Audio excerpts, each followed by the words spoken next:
Well, welcome everyone to this TechCrunch live discussion about the state of kids' digital media. I'm TechCrunch's media columnist, Eric Peckham, and I'm joined by three of the top business leaders in this space. We have Craig Donato, Chief Business Officer of Roblox. Roblox is a platform for users to build and play games. It has over 120 million monthly active users and was last valued around $4 billion. We have Nancy MacIntyre, who's co-founder and CEO of Fingerprint, which is a company behind Kidimo, a leading subscription service for kids' content, including films and games. And then we have Dylan Collins, who is co-founder and CEO of SuperAwesome, which provides adtech and data privacy solutions for kids' media platforms. TechCrunch members who are part of the Zoom call, you guys can submit questions throughout this using the Q&A button in your menu. Excellent. Well, thank you all for being here. We're excited to dig into this. Thank you. Oh, thanks for having us, Eric. Sure. I'd love to start, obviously, kind of the current crisis around COVID-19 and families all at home together has changed a lot for your businesses and kind of behavior in the industry. I want to set context first, though, of kind of looking at the couple years leading up to this. What have been the two biggest changes in the kids media space from your perspectives? I mean, I could throw out one. Yeah. One huge shift that we've seen over the last 5 years is the evolution of games into social places, experiences where kids hang out with their friends, do things with them versus kind of these narrow competitive environments. We really see Roblox as a medium of shared experience, and that's a pretty significant shift, and it's really benefited platforms like Roblox, but also Minecraft and Fortnite. Mm-hmm. I think you look at just the explosion of kids going online, right? I mean, 5, 6, 7 years ago, when a lot of us were starting companies in the space, I mean, kids weren't really talked about as a real audience. I mean, today, pre-COVID, they were 40% of all new internet users going online. So they were already beginning to be huge and sort of becoming established as a real audience. And, all of the non-kids companies and sort of the mainstream platforms, I think, over the last year, 18 months, 2 years even, were beginning to realize that they had to deal with kids as just part of the audience makeup on any general platform. And part of that was driven by all of the new kids' digital privacy laws. But you had a huge amount of sort of acceleration that was going on, I think, with kids as a digital audience over the last couple of years. Mm-hmm. Yeah, and I would add that, we've really seen this just incredible proliferation of digital content services in the last 2 years. If you'd looked at 2017, probably there were 1 or 2 apps in the App Store for kids that were subscription. Now there's 18 of the top 20 are that. But, between Netflix, Prime, Spotify, you name it, digital content solutions are sort of where it's at for this digital generation that wants a personalized experience. And so, we've gone from like kids selecting what content they want on TV to now they have a whole range of digital services with created content that feels like it's just for them. And their parents have embraced the media, the way to purchase these solutions. So it's very different than it was even 3 years ago. Yeah, I mean, I think it's interesting that I think this generation who's grown up online, being able to interact with their friends, in some of the focus groups that we've seen, they perceive reality differently, right? So there isn't a difference between physical and digital reality. They have a foot in both worlds, and they're constantly interacting with friends, doing all these activities in this digital world, and I think it's a fairly profound shift. Yeah. I mean, I think like all of that was going on even before COVID. And you look at sort of to Nancy's point, like as well on the content side, like, you look at sort of Disney Plus and Netflix and all of the big sort of SVOD packages, even before all of this happened, they were making a kids offering front and center. Like, kids, have become sort of the minimum viable offering, for a lot of these content packages that were the sort of next wave of digital SVOD type products that were going into the home. So, even before the explosion of, what has happened in the last few weeks, there was almost a near exponential growth that was happening anyway.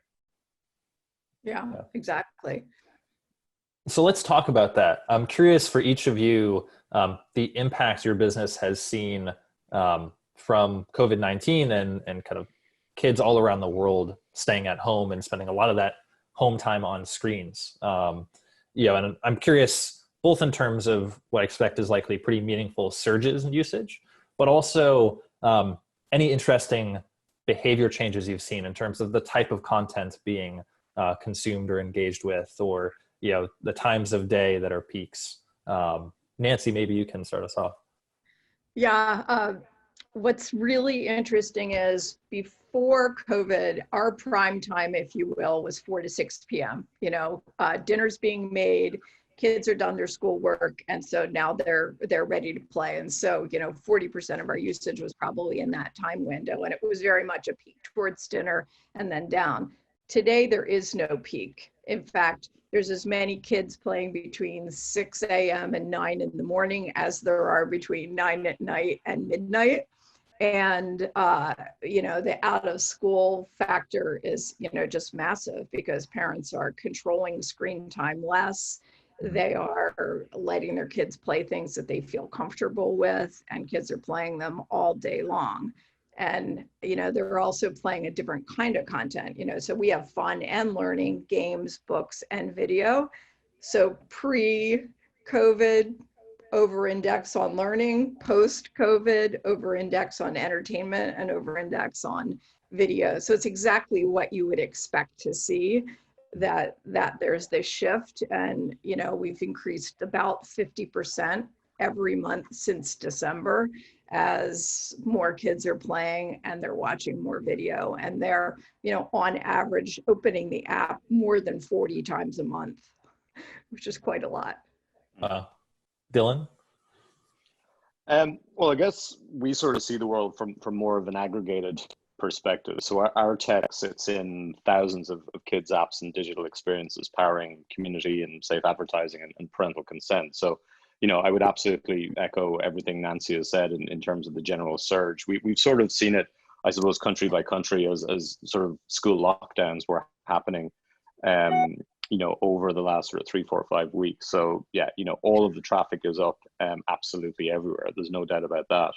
I think one other thing I would say, just from more of a general ecosystem and kind of company perspective, is we're seeing a huge amount of inbound coming from companies that are now thinking about how to onboard kids and families into their offerings, which weren't originally designed for kids in the first place. So, everyone has sort of talked about Zoom as kind of the example of this, but there's a lot of products that were never designed expressly for kids, and kids are essentially just hijacking the things, right, and using it and repurposing it for their own communications.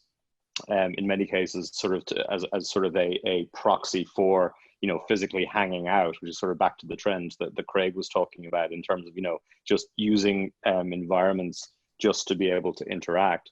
So I actually think that you're going to see a huge amount of sort of I guess we would call it kind of kid tech enablement, but creating a compatibility for both parents and kids being assumed or being designed as standard.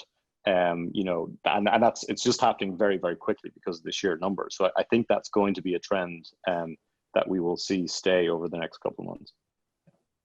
Gotcha. Yeah, sorry. Go ahead. For us, yeah, we're definitely seeing a big jump in engagement driven by more play by existing users as well as new users entering the platform. I know we saw about a 40% jump in March over February, so it was a pretty big lift. And we're regularly seeing over 4 million concurrent users, and as you said, over 120 million now. So that's been great. Ultimately, I think social distancing, sheltering in place, leads to social isolation, and we see a lot of people turning to Roblox as a place to hang out with their friends, to stay connected, and that's people jumping on. I know my son, where his school recess happens now.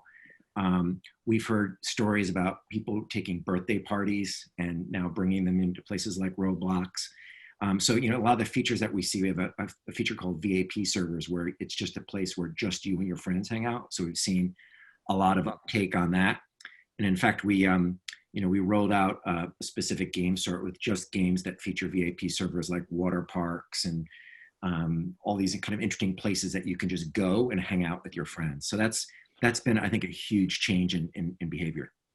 I think, I mean, we released a study last week, and as part of that, we interviewed hundreds of kids in the US and UK, and about 50% of them all said that they were missing their friends pretty badly at this point. And I think Craig, what you're describing is just so fascinating. In who's it? Matthew Ball kind of talks about kind of the metaverse, right? Which is sort of where all of this is kind of going towards, where it'll just be kind of some sort of persistent type of world that people can hang out in as opposed to sort of playing games in. But it really feels like this is going to be just sort of a full-on immersion into that concept. Because of like the definition of like, what is a birthday party now? What is a field trip? What is a school? Where do all of these things take place? We were joking before we went on air about like, this must be the moment for VR. Mm-hmm. But in many respects, it seems to be more games rather than VR, or games platforms that are stepping in rather than anything else. Yeah, I mean, I was going to say that like kids are great at hacking things for their own purposes. I mean, right. You think when FaceTime first came out, everybody, people were like, get in touch with your families, but kids were inventing all kinds of games to be played on FaceTime, and they were really driving the innovation there. And you're seeing it with Zoom, you're seeing it with House Party, you're seeing it. I mean, we were already seeing it with Google Classroom and Google Hangouts and everything well before this. And then, whether you're like running a graduation in Roblox or having a prom in the new Club Penguin, or, I just saw that a bunch of MIT students like recreated MIT in Minecraft, I guess. I think kids by nature are going to find the place to hang out where they can be themselves and their parents aren't there. And, it's also, we're saying like, this is a generation that has grown up not really making phone calls. They're much more comfortable text chatting and being in a big group in an environment where they don't have to make a commitment, if you will, that I'm calling somebody on the phone.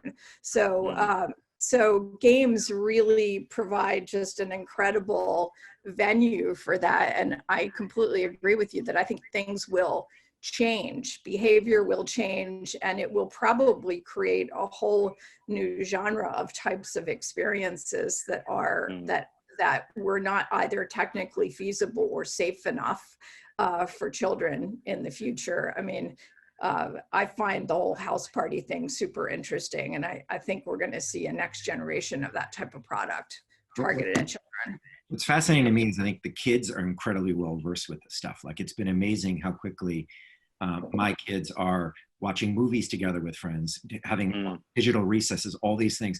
The folks that are actually not, that are learning about it is us as adults. Yeah. We've seen this again in focus groups where kids, they get it, right? They get how to do online. It's parents that are confused by it. So I meant like prior to the crisis, my son's in his room and my wife was yelling out, "Why are you out playing with his friends?" And he's like, "I am playing with my friends." He doesn't even understand what I'm talking about, right? Like, that's just the world that they live in. And I think it's us that are now starting to see the potential for, whether this metaverse or, digital reality looks like. I think like everyone's kid or kids have become sort of the household CTO. Yep. Like, I mean, if it wasn't that way already, it sure as hell is now, Yeah, definitely. Yeah, this has definitely accelerated, virtual spaces as a norm for socializing. But not just virtual spaces. I mean, the appreciation of the power of kids as just a force, with product and technology and adoption. Like, I mean, I don't know what anyone else thinks, but like, we're sort of estimating that like, the next 6 months is going to be roughly equivalent to about the next 3 years, concentrated, compressed into that period of time. Like, when you look at actually, when you add up sort of the effective hours that are being spent and sort of the adoption curve that you're getting. And I think, to Nancy, to your point on like sort of a house party, for kids or something like that. I mean, I think you're going to see a couple of huge companies be born in this period over the next 4, 5, 6 months. We mightn't realize they're huge until like 2, 3, 4 years from now. But sort of like, the next Roblox, the next Minecraft, is going to emerge from this period. Yeah. What, on that point, what stays after this period, right? Whenever the world kind of returns to normalcy and kids go back to school, what of the current surge stays, right? As kind of a permanent shift that people now love. Certainly, spending time in games and virtual worlds was already a rapidly growing trend. This accelerates. I'm curious in terms of other, kids content behaviors that you're seeing right now. What's not just an exception for this period? I mean, speaking as a consumer watching my kids, it's how they're actually not just playing in the digital world online, but how they're consuming media online. How like they're all watching a Netflix movie at the same time synced and then talking about it, and they're mixing these medias. So the way they're just digitally consuming things together seems to be the most surprising for me. Yeah, gotcha. What's going to stay here is this whole idea that you can have a family movie or a friend movie night and not be in the same location and be chatting, talking, etc. And there's been a bunch of products like Airtime and others that have tried to do this kind of thing, but you can really see that the media companies are going to want to find new ways to build engagement with their audiences. And this is happening already. And they're going to run for this. Like, so you and I can watch a game together, maybe starting with sports, but it could be movies, anything else, and ongoing chatting, communication, shared experience. Like, I think that we've now taught everybody how to have a multiple video chat. Now, why not start doing other things with that? Yeah, I agree with you. It's all about shared experience. I mean, there's going to be a whole golden age of shared experience coming up. Yeah, I'm kind of intrigued to see what happens with the displacement of cinema and theatrical. So you're seeing like the Trolls, the latest Trolls movie is going to be direct to digital this month, and it's sort of one of the first big studio releases that has skipped theatrical release and is just going direct download for absolutely everywhere. And I think that sort of ties in roughly to the same sort of trends. I think for families in particular, like the convenience of being able to bring a movie into the home, as opposed, particularly with young kids, right, as opposed to sort of going to the theater, like, and sort of having to drag kids everywhere. That could be one of those things that maybe gets enough traction to sort of finally push Hollywood over the edge there. I also think we're going to see a lot more big digital events.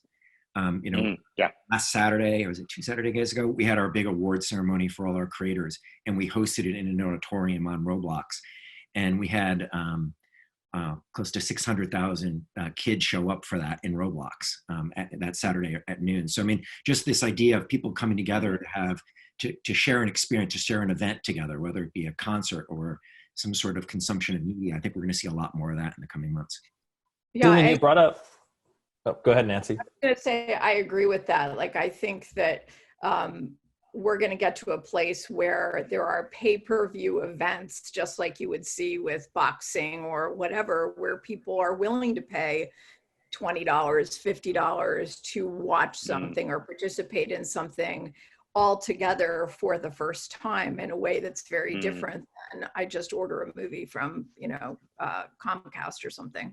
Right. To Dylan's point, I think some of the policy changes companies are making here, given the crisis, is interesting. A question of when and whether they change them back, like taking kids' movies that were supposed to go into the kind of exhibitor window in cinemas and putting them direct to streaming platforms. One of the questions that's coming on the Q&A I think makes an interesting point is from Shai at KidSafe, who asked about there are a lot of services offering kind of educational content or kids content temporarily for free right now. And I think it raises the question of like, how do those companies determine when's appropriate to go back to their normal pricing models? And does it create a problem if all of a sudden, a bunch of families who had signed on when they thought the product was free realize they're now getting charged? Well, I can speak to that. Yeah.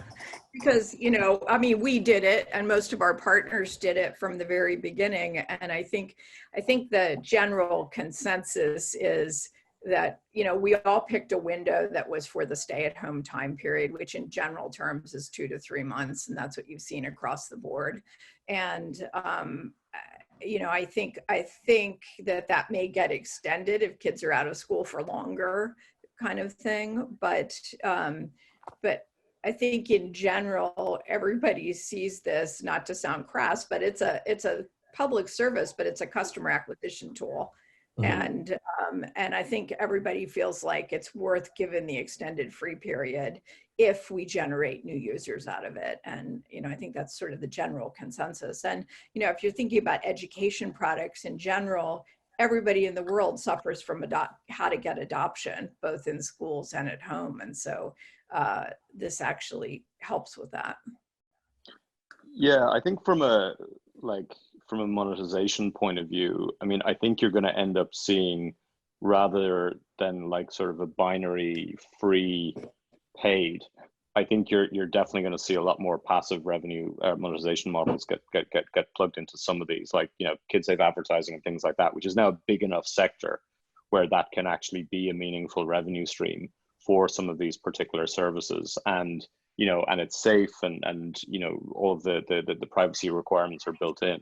So I think that may be one route that people will go down. But I do think you're going to see a multiplicity of monetization being introduced to all of these services, and maybe even sort of cross substitution in different types of ways, right? I think one of the things that this may lead to actually is more bundling of services and apps. Like, we've kind of gone through this great cable unbundling, or still going through it, I suppose, exercise over the last sort of 4 or 5 years, but you're now starting to see sort of the dominant streaming bundle in the home, whether it's Netflix or Disney Plus or whatever.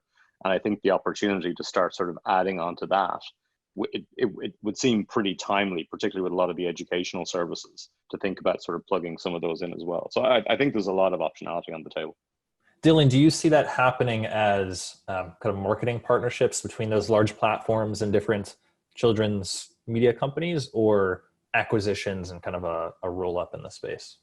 I think all of the above. Like, the battle for like the sort of the trusted family digital brand is one that neither Facebook nor Google has won, right? You can probably, if you look, it's funny actually, from the same study that we had with kids, if you look at sort of the brand that resonates most with kids and actually most parents, it's Netflix, right? But if you look at sort of the acceleration of digital services within the family space, there's a huge amount of opportunities in terms of what and who is going to be trusted in there. So I think, there's definitely going to be a logic in terms of sort of marketing partnerships that are going to be happening. But I mean, if you're a subscription offering and you can bring, an additional sort of $10 a month of value to the table, but only charge $2 for it because you can cross subsidize with sort of your main package somewhere else, that starts to be pretty meaningful, particularly if you think, if you're a Netflix and you can sort of bundle an interesting educational package there because everyone else is trying to get into the home, if you can sort of win that battle and it's meaningful to you in terms of sort of that brand and that adjacency, then it does seem like now would be the time to do it. So I think we're going to see a lot of M&A in the space. Yeah. I'm curious from a user acquisition standpoint in this space, if you're targeting kids, there's often the difference of your end user isn't necessarily your buyer. I'm curious, and obviously there's a big difference between different types of products here. Are you seeing any changes in terms of whether kind of user acquisition is being driven or discovery is happening from the parent side versus the kid side? Well, I'll answer from our perspective. We always focus on the parent because our product goes from 3 to 10 years old, and we found that it's a lot easier to talk directly to the parent, deliver a great experience to kids that they want to talk to each other about, but really focus on the parent because, we have a hard paywall. We require a credit card or payment credentials up front. And so when the payer and the player are two different people, it's really much easier for us to talk directly to the parents.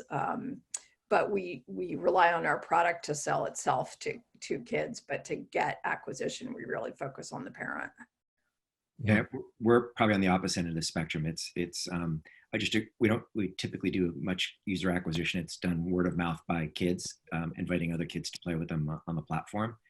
And also, there's certainly a lot of visibility we get on YouTube as well for people, not just playing, but watching other people play. Craig, you I think mentioned before that you were seeing kids have recess now on Roblox. Did you just mean that kind of as a practical, a social hangout space like they would have as recess, or have you actually seen organized efforts by schools or parents to say, we're having a set recess every day on Roblox?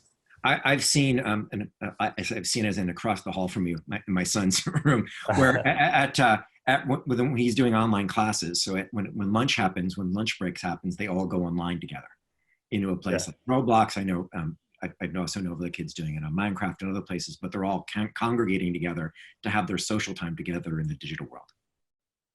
Gotcha. Dylan, you spent a lot of time, obviously given the focus of your company, focused on changes in data privacy happening in the kid space. Could you talk a little bit about what some of the big changes, particularly kind of the last year or so, have been, and how it's the kind of ripple effect of whether it's GDPR-K in the EU or kind of COPPA compliance here in the United States, how that's changing the kind of compliance environment and the way that kids media companies have to look at monetization. And probably lots of other companies as well. So I think, a quick potted history of kids' digital privacy laws. It started in the US with COPPA, which was sort of updated in 2012, and that expanded into Europe with, as you say, GDPR-K. And all of these laws basically state that no personal data can be captured on kids. So they have to be allowed to operate in a zero data environment unless there's some sort of parental consent. Those laws have effectively sort of spread around the world now. So we see them in versions of them in China and Australia and Brazil. And the UK recently rolled out an extension of these laws called the Age Appropriate Design Code. So essentially what we're seeing is that as kids are becoming more and more of the fabric of the internet, there is more of these laws in place that are designed to really sort of regulate how companies interact with them.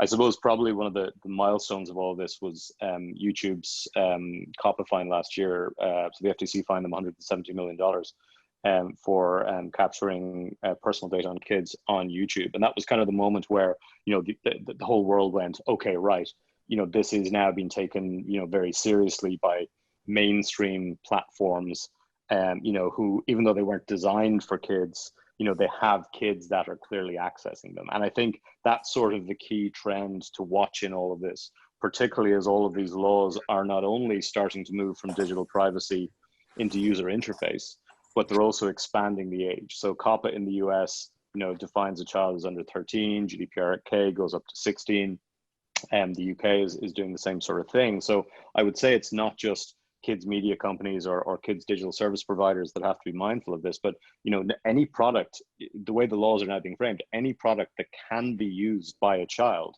has got to be compliant with these laws. So when you look at part of the challenges that companies like Zoom and others are facing is that by definition of that, kids jumping all over them. They've got to figure out, like, how do they create sort of parental consent mechanisms? How do they figure out their compliance plan for all of this? And that definitely makes things more complicated in this landscape. So my sort of single piece of advice for any company that finds themselves in that position, particularly Zoom, is, appoint a chief children's officer today, one person just to start thinking about all of these things and make a checklist.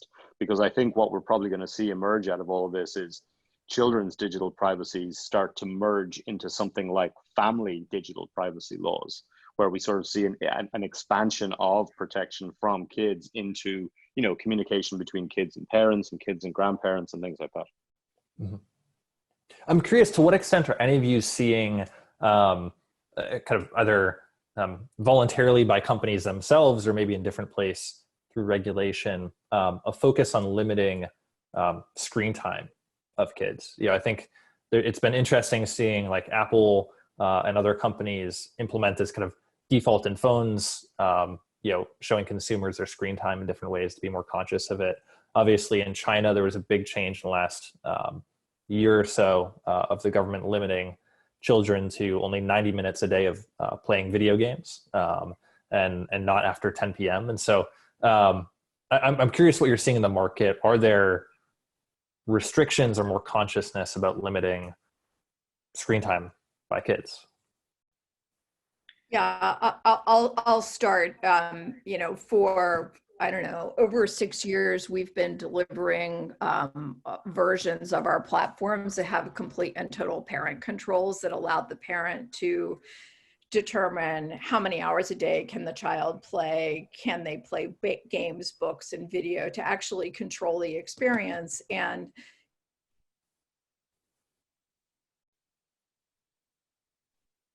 Nancy, I think we lost you here.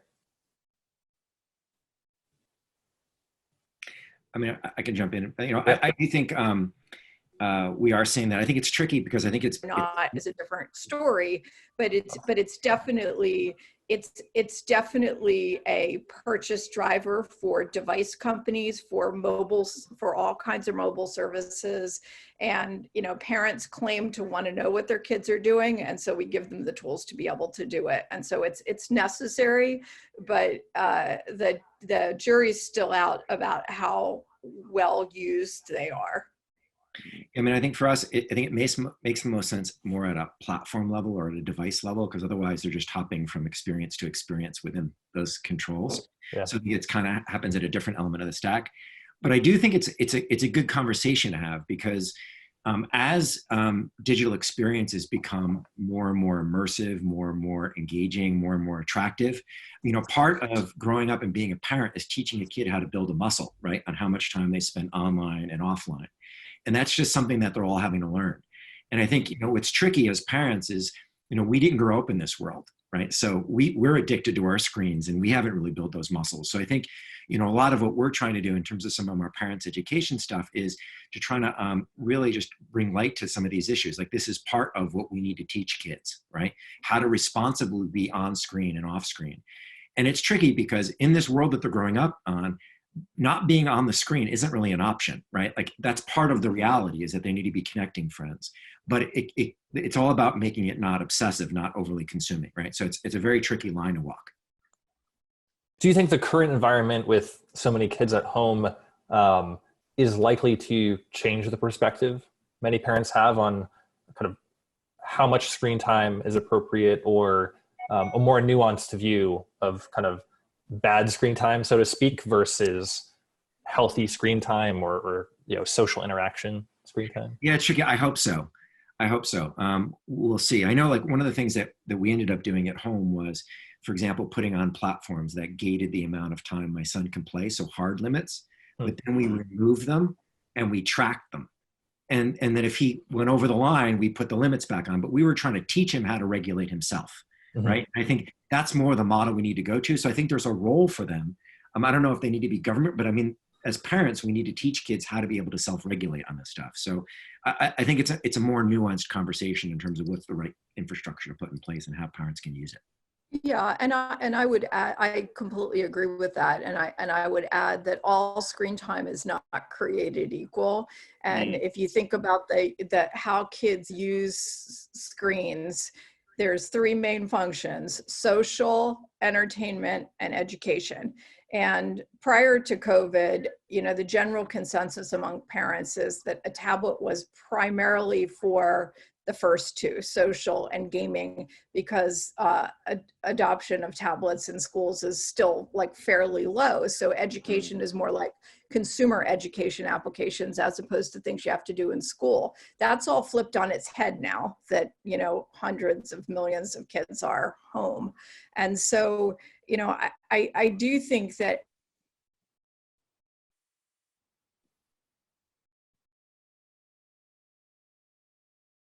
we lost your audio, Nancy.